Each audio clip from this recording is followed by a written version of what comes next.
Fracturas de clavícula. Entonces, lo primero que van a ver un paciente con un antecedente traumático con caída sobre su hombro. Es el mecanismo frecuente de lesión donde se va a ver este tipo de deformidad. No confundir esta deformidad con la señal de la tecla, que es diferente para las luxaciones acromioclaviculares. Como lo muestra el cuadro epidemiológico en la incidencia sobre 100.000 habitantes por año, la comparación entre hombres y mujeres pues es mucho más frecuente en hombres que tienen actividades más riesgosas en su adolescencia, puesto que la mayoría de estos traumas se presentan entre los 13 y los 20 años y así va bajando su incidencia entre los 20 y los 30 y va disminuyendo progresivamente. Como lo decíamos, es un trauma directo sobre el hombro, el mecanismo más frecuente de fractura en nuestra población, secundario a caídas de bicicleta, la manera más frecuente que encontramos. Se van a presentar unos desvíos clásicos en las fracturas diafisciales de la clavícula secundaria a su inserción muscular, donde está el esternocleidomastoideo y el trapecio, que generan esas deformidades, tanto el desvío del segmento medial en proximal como rotando el segmento, además del pectoral, eh, llevando el segmento lateral hacia inferior. Estos son los dos cuadros. Uno es de los criterios quirúrgicos relativos y definitivos de el libro del padre de la traumatología, que es Rothbard, y el otro cuadro es sacado del libro de la ortopedia, que es Campbell.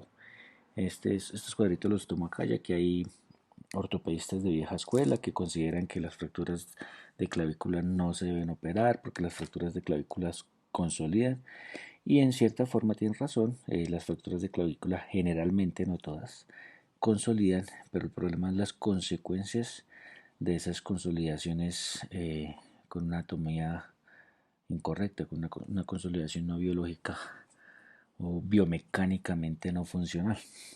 Entonces, por eso estos dos libros indican, si se dan cuenta, son iguales las tablas, donde el desvío no puede ser mayor a 2 centímetros, el encortamiento no puede ser mayor a 2 centímetros, no puede haber conmenución, o sea, no deben haber más de 3 fragmentos.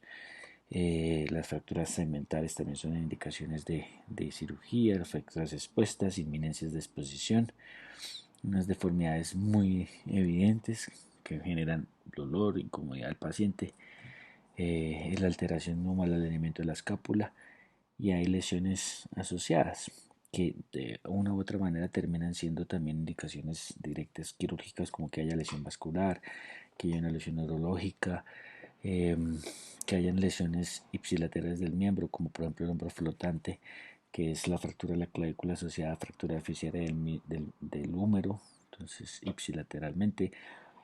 También se tiene en cuenta que hayan lesiones del complejo suspensorio superior del hombro para este tipo de indicaciones, la bilateralidad. Entonces ahí están todos los criterios que indican una cirugía de clavícula. Este es un cuadro comparativo también, donde nos hacen una comparación entre las fracturas de clavícula que no se trataron, que se han tratado de manera operatoria, y las que se han tratado de manera conservadora, para pues, ver la grandísima diferencia que hay, tanto en el resultado funcional como en la satisfacción y apariencia que siente el paciente después de la consolidación de la misma. Se clasifica como con Allman, es una clasificación sencilla donde nos indica la fractura, en qué tercio está, si en el tercio lateral, tercio medio o tercio medial de la clavícula, y si esta tiene conminución. Básicamente esa es la clasificación de Allman. La más frecuente, la Allman 2, que es la fractura diafisiaria. Biomecánicamente hablando, el hombro se comporta como una polea, y es donde AO nos indica o nos da los criterios quirúrgicos. Teniendo en cuenta los principios de AO, donde debe haber una reducción absoluta de la fractura, donde tiene que haber una fijación estable, evidentemente, como se habla en la charla de principios AO, que debe haber una preservación del aporte vascular y no generar lesiones neurológicas ni de tejidos blandos, y teniendo en cuenta este principal principio, valga la redundancia, de que haya una movilización precoz, pues no tiene ningún sentido dejar a un paciente 3 a 4 meses con un inmovilizador o un cabestrillo para su consolidación. Entonces, la idea es que haya una rehabilitación rápida y principalmente que no haya pérdida de fuerza ni dolor posterior a la rehabilitación. Entonces, funciona como una polea donde tenemos una distancia entre el hombro y el miembro, suponiendo que esta es la carga donde está el miembro, que es lo que se va a levantar, el miembro superior, y este sería la distancia que tiene la clavícula. Entre mayor distancia, entre menor distancia tengamos en la clavícula, para generar una carga, tendremos que generar más carga, más fuerza para levantar esa misma carga. Por el contrario, si la distancia que hay donde vamos a realizar la carga es mayor, tendremos que ejecutar menos fuerza para poder levantar la misma carga.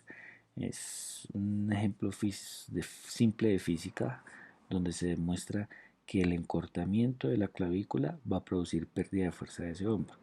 Entonces, pues si es el miembro dominante, si es un hombre, si es deportista o si tiene un trabajo de alta carga, pues evidentemente se beneficiará del procedimiento quirúrgico.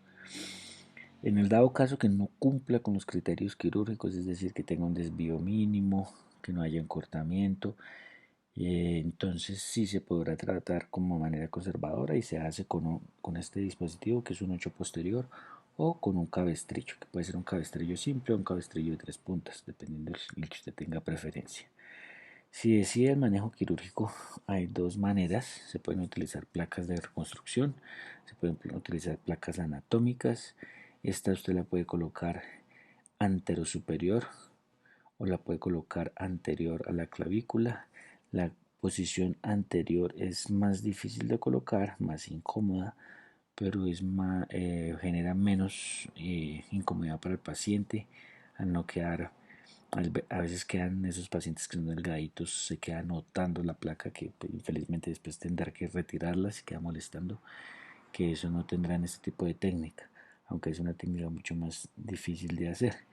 La técnica anterosuperior sí, es más fácil de realizar, pero pues tiene que tener cuidado de que cuando esté haciendo las perforaciones en la clavícula no vaya a generar un neumotórax ahí, un neumotórax iatrogénico.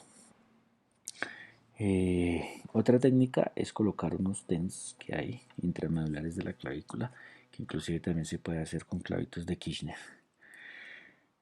Si es fracturas del tercio distal o tercio lateral de la clavícula, se comporta parecido a una luxación acromiclavicular.